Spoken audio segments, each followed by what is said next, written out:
على بالي بزاف جزائريين يحبوا القطوطة وكيشوفوهم برا يقولوا لهم بش بش ويعطوا لهم الكاشير. بصح اليوم جبت لكم قصة تخلى على القطوطة، على بالي راح تولي تخاف منهم.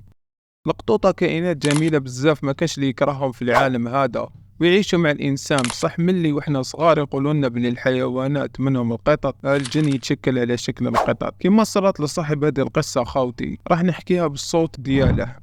سلام خوتي، أنا اسمي ياسين. أنا والعائلة تاعي ربي رزقنا بدار جديدة إما رحنا نسكنوا فيها، وأنا كنت فرحان بزاف لأنه أول مرة في حياتي بابا قال لي نمد لك غرفة لوحدك في الدار الجديدة، بس كنت موالف نرقد في نفس الغرفة مع أخويا الصغير. لحقنا للدار الجديدة وكنت فرحان بزاف ونسيت باش نذكر ربي. يقول لك كي تدخل أول مرة للدار تأذن فيها، بصح حنا نسينا خوتي. وعلى جال هاد الحاجة صراو لنا بزاف صوالح غريبة اللي راح نحكي لكم جزء منها في هذه القصة. كي لحقنا للدار حطينا القش وانا رحت نشوف الغرفة ديالي. الغرفة ديالي فيها تاقة، وهذيك اكتر حاجة نحبها لانه انا موالف نصارى ونحب نشوف نجوم التاقة في الليل. المهم الدار كانت واجدة اصلا وكان فيها القش، تسمى كنت فرحان بزاف لانها اول ليلة في الدار الجديدة. في الليل تكسلت وقاعد نكونيكتي نورمال مسرا والو ورقد خوتي. جويه زوج تاع صباح حليت عيني وضواوي تاع الدار كانوا طافين كامل خوتي، كانت ظلمة. شفت خيال تاع قطك حل في وسط البيت خوتي، وعنده العينين تاعو يضويو خوتي. ما درتوش في بالي، درت الجهة اليمنية كنت نرقد.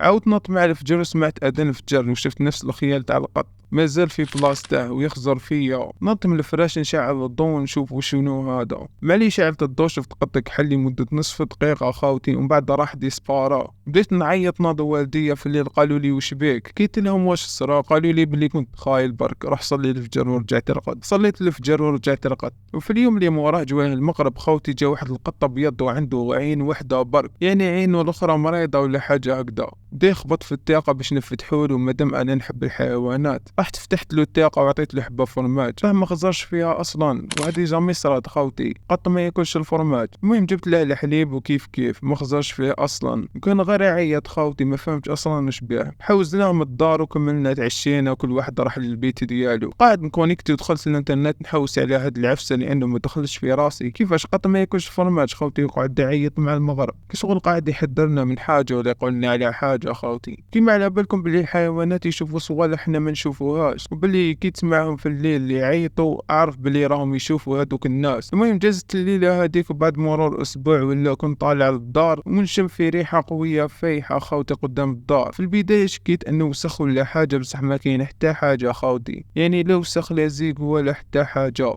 هادو الاشياء الغريبه بالك يكونوا حاجات عاديه، بصح انا بانوني بلي عفايس غريبه وانورمال. وانتم واش رايكم خوتي؟ ما تنساش دير ابوني ودير جام.